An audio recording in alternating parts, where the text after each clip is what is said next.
ওম নমঃ শিবায়। নমস্কার, আমি সাধু বাবা আপনাদের সামনে। আপনারা ভালো আছেন তো?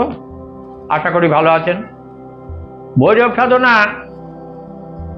খুব ভালো জিনিস, কিন্তু এই সাধনা করতে হলে আপনাদের খুব সাবধানতা অবলম্বন করতে হবে। গুরু ছাড়া এই সাধনা হয় না। কারণ গুরুদেব যেমন নির্দেশ দেন সেরকম নির্দেশ আদেশ উপদেশ মেনে চলতে হয়। আর মহাকাল শিবের উপাসনা সেটা গৃহী মানুষরা করতে পারেন বা ভাবতে পারেন, শ্রদ্ধা ভক্তি বিশ্বাস এটুকু রাখতে পারেন। আর যখন সেটাকে সাধনার ক্ষেত্রে নিয়ে যাবেন তখন কিন্তু আপনাকে গুরু ধরে করতে হবে, না হলে ভুল হয়ে যাবে। এই ভৈরব সাধনায় 8টি ভৈরব আছে। এই 8টি ভৈরবের প্রথম ভৈরব সেটি হচ্ছে অচিতাঙ্গ ভৈরব। হ্যাঁ, আমি এর আগে আপনাদেরকে বটুক ভৈরবের কথা বলেছিলাম। আজকে এই অচিতাঙ্গ ভৈরবের কথাও বলছি না, আমি বলছি সেটা ভালো করে মন দিয়ে শুনুন। মহাকাল শিব কি আর কাল ভৈরব কি? কাল মানে হচ্ছে সময়, আর ভৈরব হচ্ছে শক্তি। তো এই যে শক্তির প্রকাশ, সেই শক্তির প্রকাশ তো যারা এ পর্যন্ত করে গিয়েছেন বা আপনিও যদি করতে চান তাহলে আপনাকে সাধনা করতে হবে। সাধনার জন্য উপযুক্ত পাত্র না হলে সাধনা করা উচিত নয়। শরীর স্বাস্থ্য ভালো থাকা চাই, শ্বাস প্রশ্বাসের কোনো গণ্ডগোল যেন না থাকে, কোনো রকম রোগ জ্বর জ্বালা অসুখ বিসুখ এসব যাদের খুব কম হয় বা হয়ই না তাদের জন্য উপযুক্ত। এক কথায় আপনাকে সবল সুস্থ দেহ মন নিয়ে করতে হবে। হ্যাঁ, কাজেই যারা সেদিক থেকে দুর্বল বা দুর্বলতা আছে তারা কিন্তু এই পথে পা বাড়াবেন না। আর এই ভিডিও দেখে যে আমার সঙ্গে কোনো যোগাযোগ করবেন যারা দুর্বল শরীর, তারা মোটেই করবেন না। কারণ দুর্বলতা যাদের আছে তারা এই পথ অবলম্বন করলে বিপদ বাড়বে, কমবে না। কাজেই সবশিব অর্থাৎ যেটা মহাকাল ভৈরব, মহাকালটি হচ্ছে স্বয়ং শিব, তার একটা রূপ।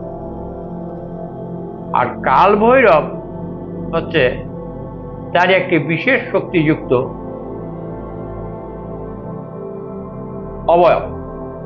তাহলে এই ভৈরব যারা, তারা মূল শক্তি শিবের। তাহলে শিব শক্তির এক একটা করে আমি আমার ধারণা এবং বিশ্বাস মতে বলছি।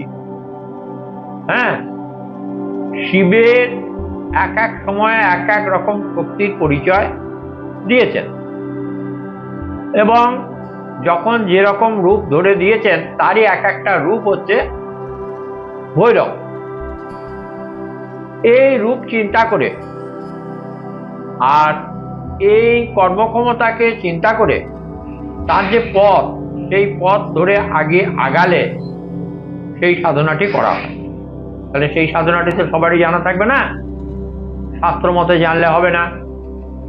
কারণ শাস্ত্রে অনেক সময় অনেক কিছু আছে বটে, কিন্তু সেইগুলোতে যে সিদ্ধি লাভ করতে পারবেন তার কোনো আশা ভরসা নেই। কারণ সবারই জন্য সব কিছু নয়, এক একজনের জন্য এক এক রকম। সেটা একমাত্র গুরুদেবরাই জানেন এবং গুরুদেবরাই বলে দিতে পারেন। কারণ একটু চিন্তা করে দেখুন, আমাদের এই রং, চেহারা, শরীরের অবয়ব এক একজনের এক এক রকম, কারুর সঙ্গে কারুর মিল নাই বললেই চলে। হ্যাঁ, আছে কি? তেমনি কথার যে স্বর, এই স্বরটা কিন্তু একজনের সঙ্গে আর একজনের মিল নাই। হ্যাঁ, যার জন্যে কথা বললে আমরা বুঝে যাই যে কে বলছে কথাটা, হ্যাঁ, কর্তা ধরে আমরা কথাটা বুঝতে পারি। তাহলে সাধনাটা তো এক একজনের জন্য এক এক রকম হতে হবে, তাই না? তা সাধনাটা যদি এক একজনের জন্য এক এক রকম হয়, তাহলে সেটা কে বুঝবে? যে যার গুরু সে বুঝবে, অন্য লোকে কি করে বুঝবে?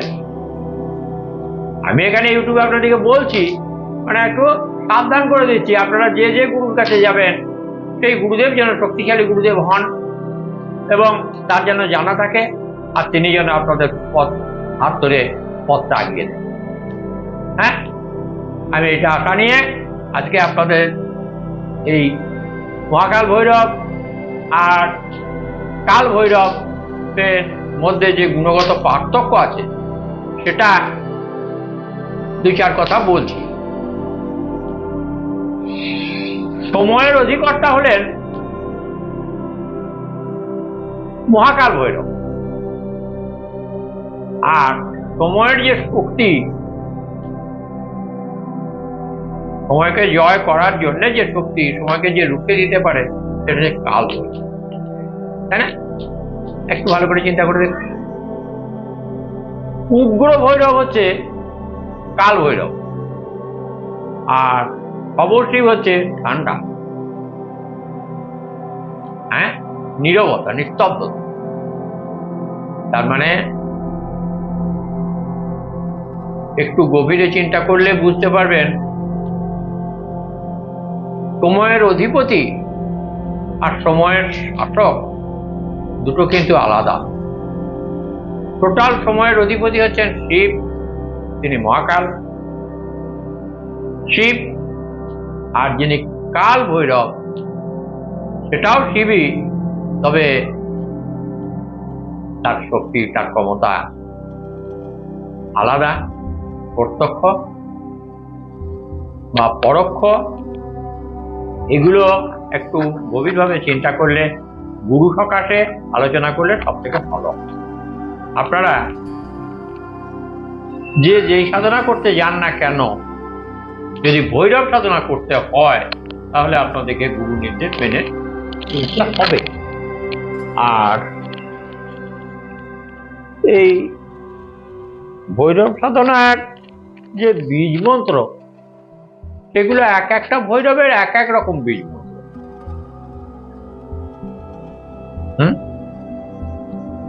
আর তাছাড়া ওম নমঃ শিবায় এ হচ্ছে সর্বসাধারণের জন্য, এ বলেও আপনি ভৈরবদের পূজা পাঠ করতে পারেন, ভক্তি, ভালোবাসা, বিশ্বাস রেখে চলতে পারেন।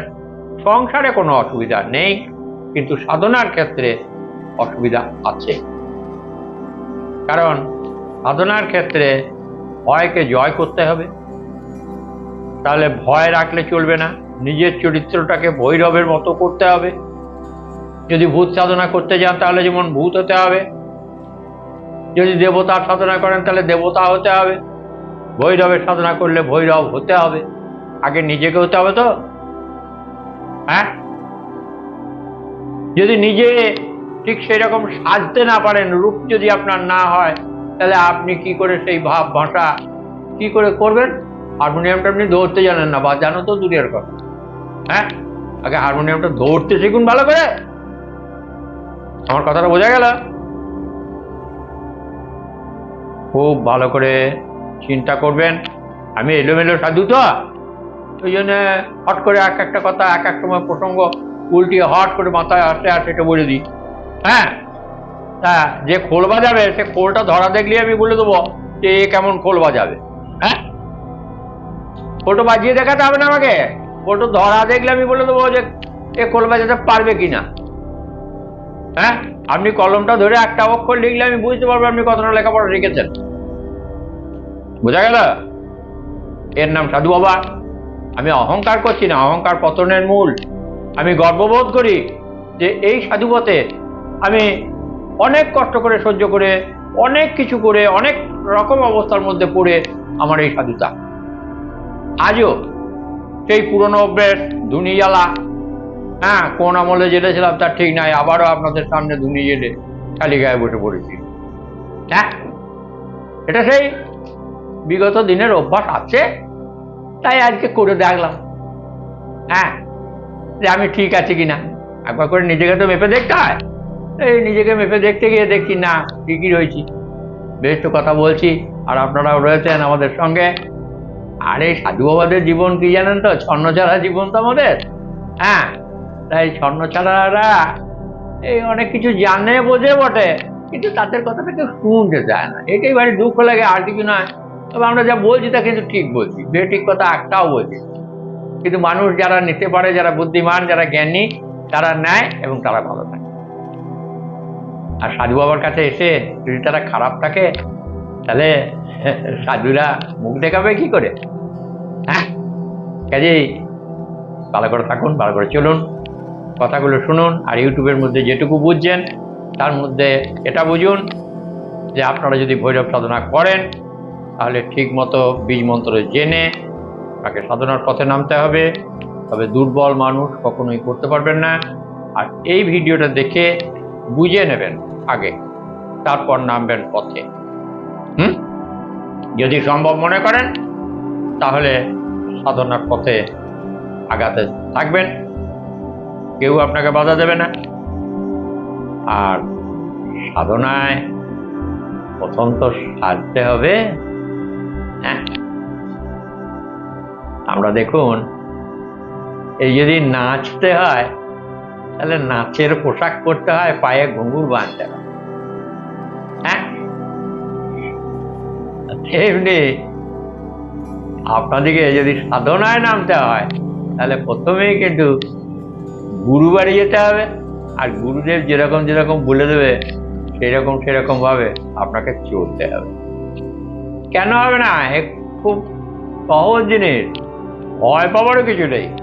তবে ভয় শুধু ওই একটুকুই যে দুর্বল মনের মানুষ, তাদের তো একটা দুর্বলতা থাকে, ভয় পেয়ে যেতে পারেন, ক্ষতি হতে পারে। হ্যাঁ, ভালো করতে গিয়ে মন্দ হতে পারে। জোর জবরদস্তি করে সাধনাও হয় না, কিন্তু এটাও ঠিক যে আমি মনের জোরে গায়ের জোরে সাধনা করব না। এখানে গায়ের জোরে মনের জোরেও হবে না। মনের জোরে গায়ের জোরে কি হবে জানেন?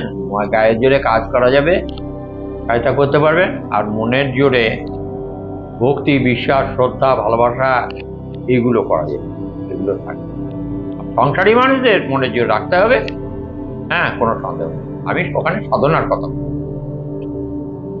ভালো থাকুন, নমস্কার। তাহলে এই যে দেওয়া নেওয়া, এটা কি করে বোঝা যায়? না, চন্দ্র, সূর্য, গ্রহ, তারা, নক্ষত্র সব আপন আপন কক্ষপথে একই রকম ভাবে রয়েছে এবং তারা তাদের কর্তব্য কর্ম করে যাচ্ছে। সূর্য আলো দিচ্ছে, সেই আলোতে আমরা চোখ মিলে দেখছি, আনন্দ পাচ্ছি, উদ্ভিদ সকল বাঁচছে, আমরা বেঁচে রয়েছি, তরতাজা হচ্ছি, তাই না? চন্দ্র, সে তো আরো সুন্দর, তার নিজের কোনো আলো নাই, সে ধার করে আমাদের বিতরণ করে। হ্যাঁ, ধার করে দেয়, তার মানে সে সূর্যের থেকে আলো নেয়, আবার সেই আলোটা আমাদের পৃথিবীর বুকে দিতে থাকে। তাহলে দেখুন, চন্দ্র, সূর্য যেমন তাদের নিজেদের কর্তব্য কর্ম করে চলেছে, তাদের কোনো বিরাম নেই, ঠিক তেমনি গ্রহ নক্ষত্ররাও সেরকম। আর পৃথিবীর কথা, পৃথিবীতে আমরা যারা রয়েছি তাদের মধ্যে উল্লেখযোগ্য হলো মানুষ। আর এই জড়জগতে আর বাকি যারা রয়েছে তারাও কিছু বটে, এবং অনেকটাই। কিরকম না, উদ্ভিদের দিকে তাকিয়ে দেখুন, তারা সারা জীবন কি সুন্দর সে বাদিয়ে যাচ্ছে। হ্যাঁ, একই জায়গায় থেকে সেই দুটি পাতা যেদিন থেকে গজিয়েছে সেই দিন থেকে শেষ দিন পর্যন্ত, অর্থাৎ মৃত্যুর আগে পর্যন্ত সে কত অক্সিজেন দিল তারই অর্থ নেই। আমাদের দূষিত জিনিস কার্বন ডাই অক্সাইড সেটা সে নিল, গ্রহণ করলো, অর্থাৎ খারাপটা নিল, আর সে যেটা দিল সেটাতে আমরা বেঁচে গেলাম, বহু প্রাণী বেঁচে গেল। তাহলে দেখুন কেমন সেবা দিচ্ছে। হ্যাঁ, শেষ পর্যন্ত সে তার নিজের দেহটাকেও জ্বালানির কাজে ব্যবহার হলো, যে জ্বালানি দিয়ে মৃতদেহের সৎকার হয়। হ্যাঁ, তার নিজের দেহটাকেও সে দিয়ে গেল সেবায়। শেষে কি হলো না, ছাই মাটি। আমিও পুড়ে ছাই মাটি, সবাই পুড়ে ছাই মাটি, কিন্তু তবুও আমরা যতক্ষণ পর্যন্ত থাকি, বেঁচে থাকি আমার আমার আমার মনে করে, তো এই আমার মনে না করলে আমরা তো কেউ কিছু করতে পারবো না। হ্যাঁ, আমরা যদি এই আমার আমার না করি, অর্থাৎ মোহ মায়া যদি আমাদের না থাকে, তাহলে তো আমরা ছন্নছাড়া হয়ে যাবো, কেউ কিছুই করবো না। হ্যাঁ, অলস কুঁড়ে কটা দিন থেকে চলে যেতে হবে। তার থেকে কর্মক্ষমতা ঠিক ধরে রাখতে আমরা যে যেমন পারি সে সেরকম কর্ম করি। কর্মর মধ্যে দিয়েই ধর্ম হয়। ঠিক ঠিক কর্ম করা মানে সেবা দেওয়া, সেবা করা, তাই না? কিরকম না, আমরা যে যাই কর্ম করছি সব তো তার উদ্দেশ্যে, তার কাজ। আমাদের আবার কি কাজ? আমরা যতদিন বেঁচে আছি ব্যবহারিক জীবনে আমাদের কাজে লাগে, তাই আমরা কিছু করি, আমাদের মনে করে আমরা করি বটে, কিন্তু আসলে তো তার কাজ, তাই না? ভালো করে চিন্তা করে দেখুন। আমার মনে না করলে আমি কাজটা করতে পারবো না, তাই আমরা আমার আমার করি। হ্যাঁ, কারণ আমরা নিজেকে বেশি ভালোবাসি, আর আমরা নিজের ভাবতে ভালোবাসি। আরও কথা, আমার এই কথাটার মধ্যে দিয়ে একটু অহং প্রকাশ পায় না?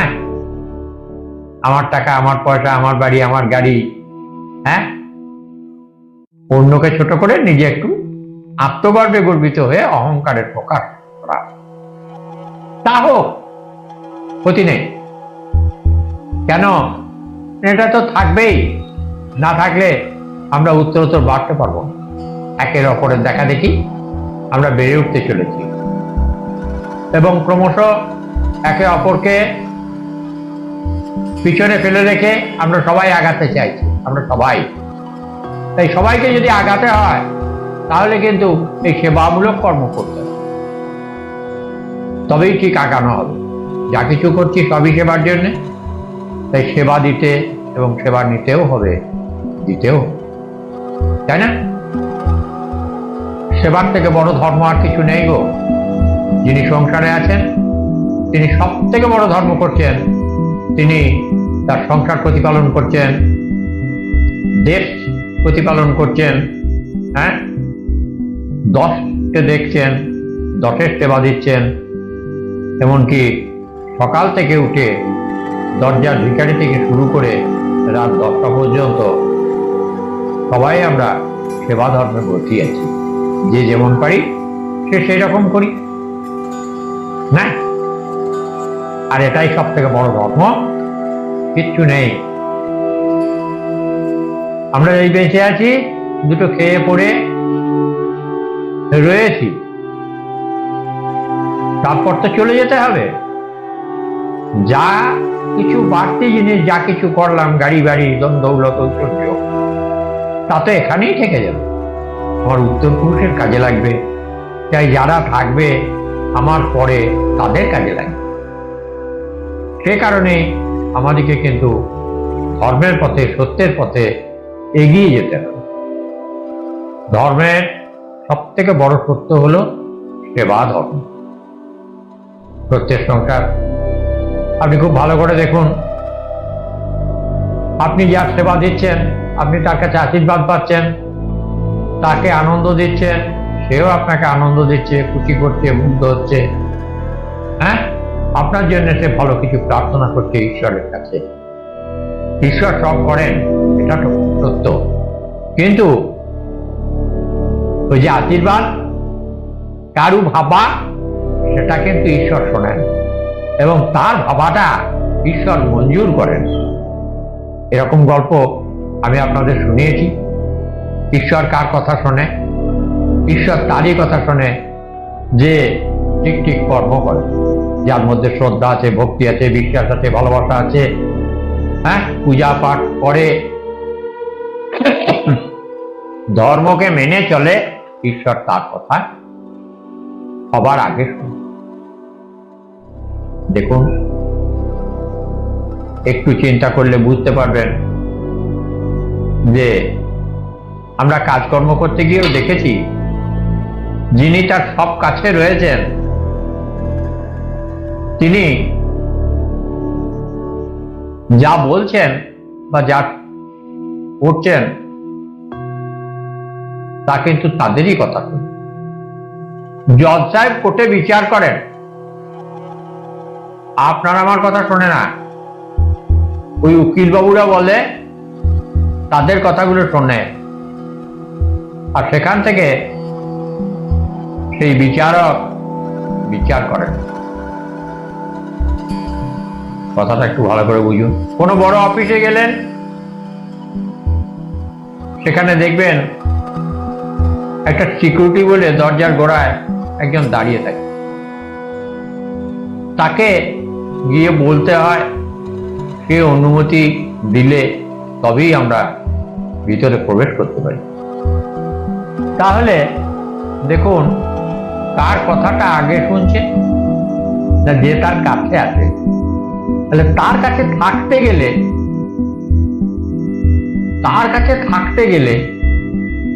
তার সেবা দিতে শিখতে হবে, তাকে ভালোবাসতে শিখতে হবে। তার কাছাকাছি থাকতে গেলে যা যা গুণের প্রয়োজন, সেই গুণগুলো থাকা প্রয়োজন। তা না হলে কিন্তু কারু কাছে থাকা যাবে না, তাই না? একজন সাধু বাবার সঙ্গে যদি কথা বলতে হয়, তাহলে আপনাকে কিন্তু সেটা শিখতে হবে, জানতে হবে আপনার ভিতর থেকে কি করতে হবে, কি করলে সাধু বাবার সঙ্গে কথা বলা যাবে। এক একজনের জন্য এক এক রকম, তাই না? আর তা না হলে সাধু বাবারা অগ্রাহ্য করবে। কেন না? সাধু বাবা আপনাকে ভালো বলে ভাবতে পারছে না। কেন পারছে না? আপনি ভালোর ব্যবহারটা আপনি প্রথমে ভালো করতে পারছেন।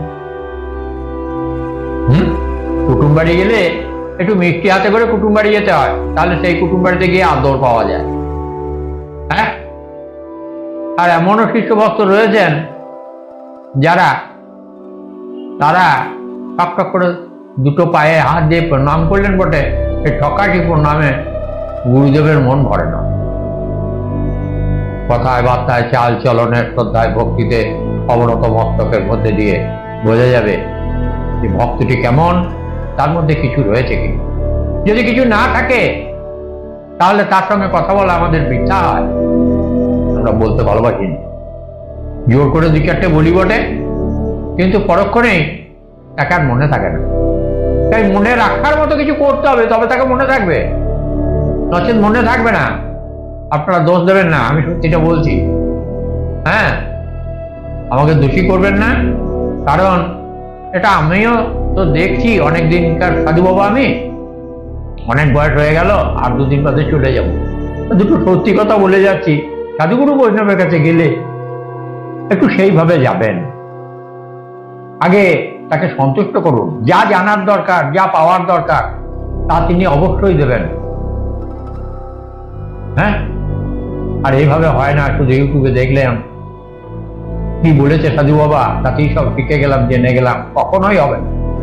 ইউটিউবে শুধুমাত্র আপনি চিনলেন, জানলেন যে হ্যাঁ অমুক জায়গায় অমুক লোকটা আসছে, তার সঙ্গে দেখা করা যেতে পারে, কিভাবে যাবে কি না সেটা আপনাকে খুঁজতে হবে, জানতে হবে, বুঝতে হবে, আসতে হবে, এবং মনোমুগ্ধকর ব্যবহার রাখতে হবে। তাহলে আপনি যা খুঁজছেন, যা চাইছেন সব পেয়ে যাবেন। দুনিয়ায় যা কিছু রয়েছে আমরা সব পেতে পারি, কিন্তু পাই না কেন জানেন? পাই না মানে পাওয়ার যোগ্যতা অর্জন করতে পারি। হ্যাঁ, পাওয়ার যোগ্যতা অর্জন করা যায় না, এটা তারই খেলা। পাওয়ার যোগ্যতা অর্জন করলে আপনি নিশ্চয়ই সব পেতে পারেন। ভয় করার কিছু নেই, ভাবনার কিছু নেই, চিন্তা করার কিছু নাই। সামর্থ্য অনুযায়ী আপনি যেমন পারেন তেমন করুন, আর সেইভাবেই আপনি সেবার চিন্তা করুন যে কেমন করে আমি সেবা করতে পারবো। তাহলে আপনি সব পাওনা আপনার পাওয়া হবে, যদি সেবা দিতে পারেন।